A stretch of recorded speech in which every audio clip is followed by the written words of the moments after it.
അതിനെന്നെ കിട്ടില്ല. നീ അപ്സെറ്റ് ആവാതാ. വേറെ പല നമ്പറുകളും നീ കിടക്കുവാ. വാ, ഞാൻ പറഞ്ഞുതരാം. വാടകണ്ണ വർഗീസ, വൈകിട്ടത്തെ പരിപാടി ഇന്ന് മാത്രം ഞാനില്ല. വേറൊരു പരിപാടിയുണ്ട്. അപ്പൊ നീ ജെയിംസ് ജോർജ് ഇല്ലാതെ പോവല്ലേ? കൂടെ പുറപ്പെ നീ അപ്സെറ്റ് ആകാതെ നിന്നെ അറിയിക്കാതിരിക്കും ഞാൻ.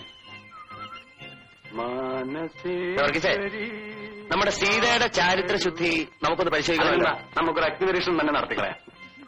എന്നാ ഹോമോണ്ട് അറിയിക്കും. ആയിക്കോട്ടെ. തന്നെ ചുടാനാണോ?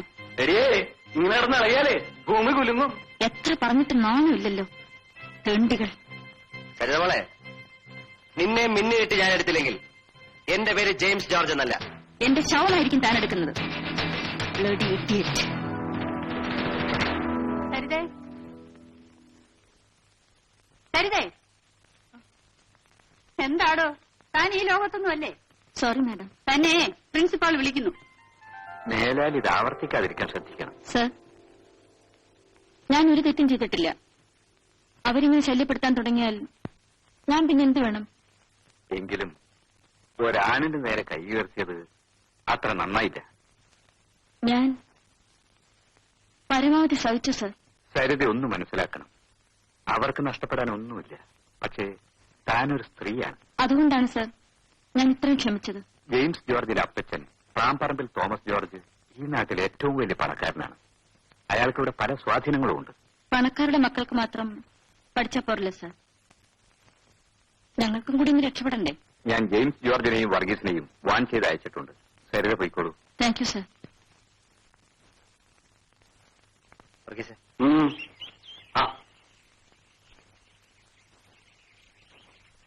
കപ്പ്യാറിന്റെ ഉപദേശം സ്വീകരിച്ചിട്ട് വരുന്നതായിരിക്കും. കുംഭസാരം ഏത് അധികാരമായ നമുക്കെന്നാ. ശരിക്കും ഏറ്റു. കംപ്ലീറ്റ്ലി അപ്സെറ്റാ മനസ്സ്. ഈ ജെയിംസ് ജോർജിനെ മനസ്സ് വിചാരിച്ചോ യാതൊരു കുഴപ്പമുണ്ടാകത്തില്ല. കേട്ടു, കേട്ടിട്ടും കേട്ടില്ല എന്നൊരു ഭാവമാ. എന്റെ പൊന്നു ആളെ.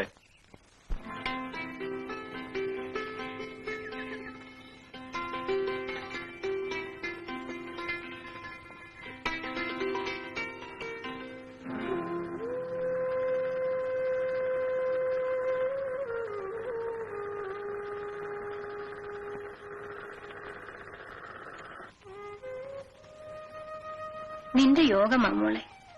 ഏതായാലും ഇത്രയും കാത്തിരുന്നില്ലേ അമ്മേ? ഇനി സരിതയുടെ പഠിപ്പ് കഴിയുന്നതുവരെ എനിക്കൊന്നും ആലോചിക്കണ്ട. എന്നാലും നിന്റെ പ്രായത്തിലുള്ളവര് കല്യാണം കഴിച്ച് കുഞ്ഞുങ്ങളുമായി കഴിയുന്നത് കാണുമ്പോ അമ്മയുടെ മനസ്സ് പെടയാ മോളെ. സാരമില്ലമ്മേ, എനിക്കാ ദുഃഖമില്ല. ജീവിത അവസാനം വരെ ഈ തയ്യൽ മിഷനുമായി കഴിയേണ്ടി വന്നാലും സരിതയെ ഞാൻ ഉദ്ദേശിച്ചെടുത്ത് കൊണ്ടെത്തിക്കും. അവളൊരു വക്കീലായിട്ട് വേണം നമ്മുടെ നഷ്ടപ്പെട്ട ഭൂമിയും സ്വത്തും തിരിച്ചെടുക്കാൻ. നമ്മളെ അനാഥരാക്കിയവരോട് പകരം ചോദിക്കേ.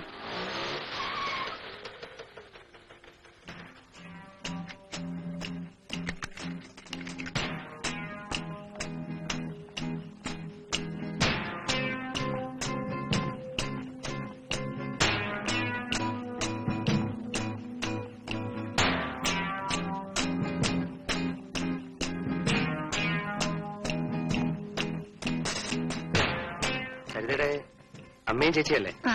കുഞ്ഞിനെ മനസ്സിലായില്ലല്ലോ. ഞാൻ സരിതയുടെ ക്ലാസ്മേറ്റ്. ഓ, കുഞ്ഞും വക്കീലിനാണോ പഠിക്കുന്നത്? അതെ. അവളിതുവരെ വന്നില്ല. ഇത് സരിത വരുമ്പോ കൊടുത്തേക്കണേ. എന്താ ഇത്? സരിതയുടെ ഒരു ഫ്രണ്ട് ഇവിടെ ഏൽപ്പിക്കാൻ പറഞ്ഞത്. ഞാൻ മറ്റേ ഞാൻ കാപ്പി ഇട്ടുകൊണ്ട് വരാം മോളെ.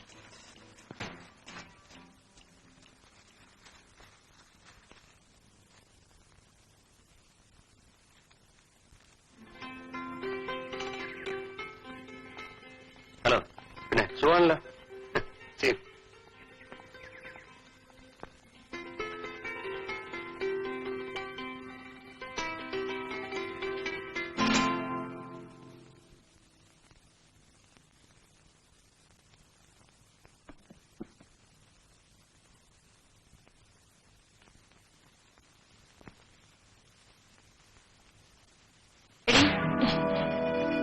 ഈ സാരി എങ്ങനെയാ കീറിയത്?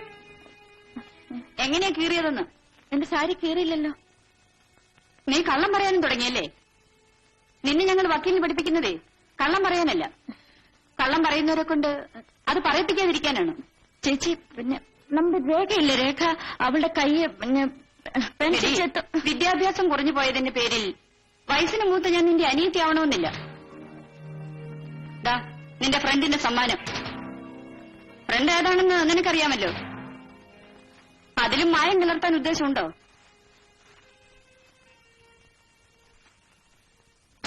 പഴയ സാരി കീറിയതിൽ വിഷമിക്കണ്ട.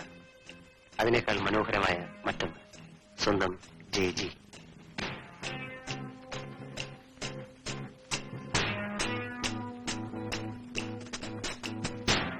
അറിവ് കൂടിപ്പോയതുകൊണ്ട് നീ ഇത്രമാത്രം നശിച്ചു പോകുമെന്ന് ഞാൻ കരുതിയില്ല. ചേച്ചി, ഞാനത് തെറ്റും ചെയ്തിട്ടില്ല. വേണ്ട, ഇനിയും ഞങ്ങൾ വിട്ടികളാക്കരുത്. എടി, മാനം വിറ്റ് കൈനീട്ടാൻ തയ്യാറായിരുന്നെങ്കിൽ എനിക്കും എന്തൊക്കെയോ നേടാമായിരുന്നു. എല്ലാവരും കൂടി ഒരുമിച്ച് ആത്മഹത്യ ചെയ്യാനുള്ള വഴി ഉണ്ടാക്കരുത്. പറഞ്ഞേക്കാം.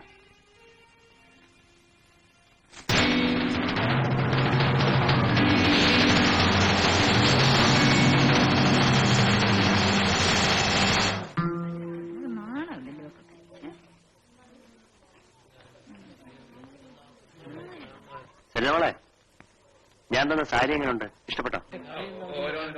ഇതാ തന്റെ സാരി.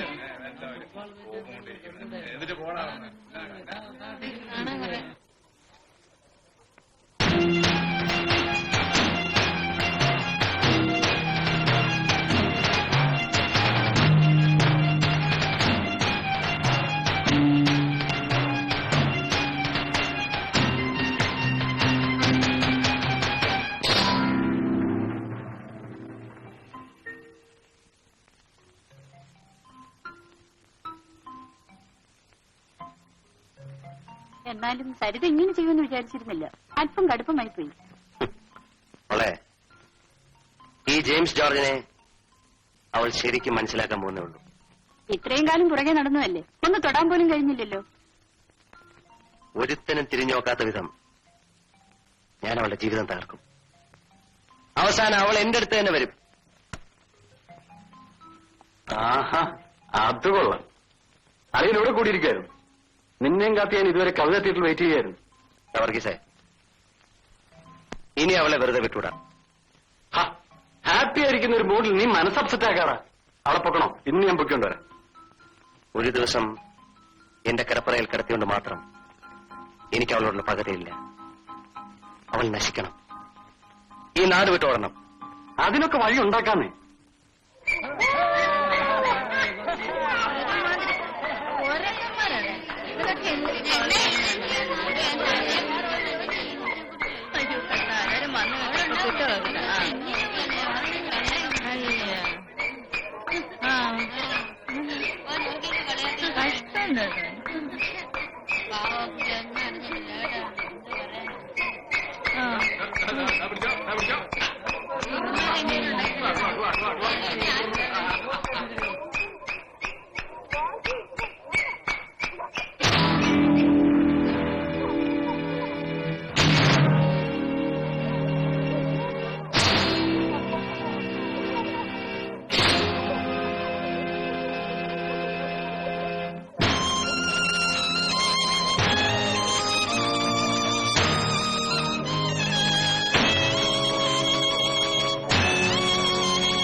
എന്റെ കർത്താവെ, അടുത്ത ജന്മത്തിലെങ്കിലും എന്നെ ഒരു കരുതിയായിട്ട് ജനിപ്പിക്കണമേ.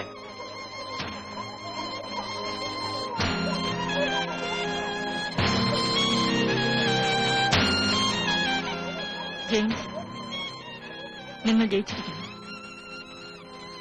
ഒരിക്കലും ജയിക്കാനാവാത്ത വിധം ഞാൻ തോറ്റു.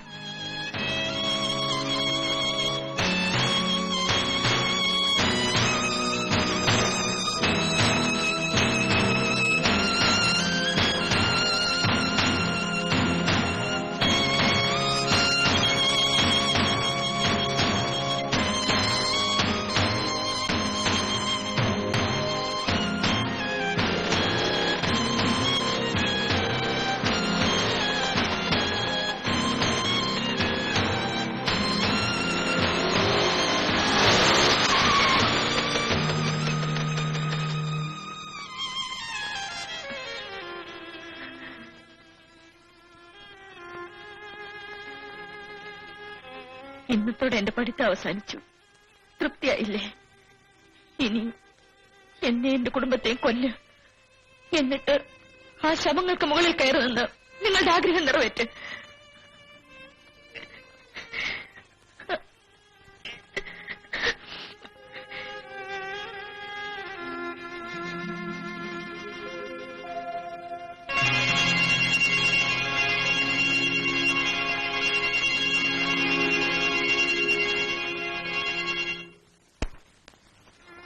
തന്റെ കിടപ്പറ പങ്കിട്ട എത്രയോ പെൺകുട്ടികൾ. അവയിൽ നിന്നെല്ലാം വ്യത്യസ്തമായൊരു മുഖമായിരുന്നില്ലേ ചരിത? ആഗ്രഹങ്ങൾ സാധിക്കാതെ വന്നപ്പോൾ അതൊരു പ്രതികാരമായി മാറി. അതിത്രയും ക്രൂരമായിട്ട് വേണമായിരുന്നു? ഒരിക്കലും തിരുത്താനാവാത്ത തെറ്റല്ലേ താൻ ചരിതയോട് ചെയ്തത്? അവളുടെ ഹൃദയത്തിലെ മുറിവുകൾ ഉണങ്ങുമോ? തനിക്കത് ഉണക്കാൻ കഴിയുമോ?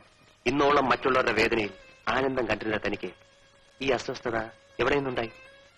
ഒരുപക്ഷെ ഇതിന്റെ പ്രത്യാഘാതം സരിതയുടെ കുടുംബത്തിന്റെ തകർച്ചയായിരിക്കില്ലേ? ആ സാധു കുടുംബത്തിന്റെ മുഴുവൻ പ്രതീക്ഷയും സരിതയിലായിരുന്നില്ലേ? സത്യത്തിൽ താൻ ജയിക്കുകയായിരുന്നു, അതോ എന്നേക്കുമായി അവളോട് തോൽക്കുകയല്ലായിരുന്നു? ജെയിംസ്, നീ ഇന്ന് കോളേജിൽ പോയില്ലെന്ന് നിന്റെ അമ്മച്ചി പറഞ്ഞു. നീ പോകാത്തതിന്റെ കാരണം ഞാൻ അന്വേഷിക്കുന്നില്ല. പരീക്ഷ എഴുതില്ലെങ്കിലും പാസ്സാവുന്ന വിശ്വാസവും നിനക്കുണ്ട്. നിന്റെ അപ്പച്ചന്റെ കയ്യിൽ പണമുണ്ടല്ലോ. ജെയിംസേ, നിന്നെ ശകാരിക്കാനും ശിക്ഷിക്കാനും ഞാൻ തയ്യാറല്ല. നീ ഇന്ന് വളർന്നു കഴിഞ്ഞു. എടാ, ജെയിംസ് ജോർജ് തോമസ് ജോർജിന്റെ മകനല്ലായിരുന്നെങ്കിൽ നീ ഇന്ന് എവിടെ എത്തുമെന്നറിയാമോ? സെൻട്രൽ ജയിലിൽ. ഒരു വക്കീലായി നീ സമ്പാദിക്കാൻ വേണ്ടിയല്ല നിന്നെ ഞാൻ പഠിപ്പിക്കുന്നത്. തോമസ് ജോർജിന്റെ മകൻ ഒരു വക്കീലാണെന്ന് പറയാനുള്ള ആഗ്രഹം മാത്രം. നിനക്ക് ജീവിക്കാനുള്ള പണം ഞാൻ സമ്പാദിച്ചിട്ടുണ്ട്. അതനുഭവിക്കാനുള്ള യോഗം കൂടി നിനക്കുണ്ടായിരിക്കണം. വന്ന് കേറിയ ഉടനെ അവനെ വഴക്ക് പറയാൻ തുടങ്ങിയോ? തല്ലി വളർത്തേണ്ട പ്രായം കഴിഞ്ഞില്ലേ? അവന് തീരെ സുഖമില്ല, അതാ ഇങ്ങനെ ഇരിക്കുന്നത്. സുഹൃക്കേണ്ട കാരണം എന്താ അന്വേഷിക്കാതിരുന്നത്? മോനെ, നീ ഒന്നും വല്ലതും കഴിക്കും. വാ. ഉരുട്ടി വായി വെച്ചു കൊടുക്ക്. നീയാണ് ഇവനെ ഇവിടം വരെ കൊണ്ട് എത്തിച്ചത്. കുഞ്ഞുങ്ങൾക്ക് കളിപ്പാട്ടം വാങ്ങി കൊടുക്കാറുണ്ട്. നീ ഇവന് കളിക്കാൻ കൊടുത്തിരുന്നത് 100 രൂപ നോട്ടുകളാണ്. എനിക്കിനി ഒന്നേ പറയാനുള്ളൂ. ഞങ്ങൾ ഭരിക്കുന്നതിന് മുമ്പ് നിന്നെ ആരും തല്ലിക്കൊല്ലരുത്.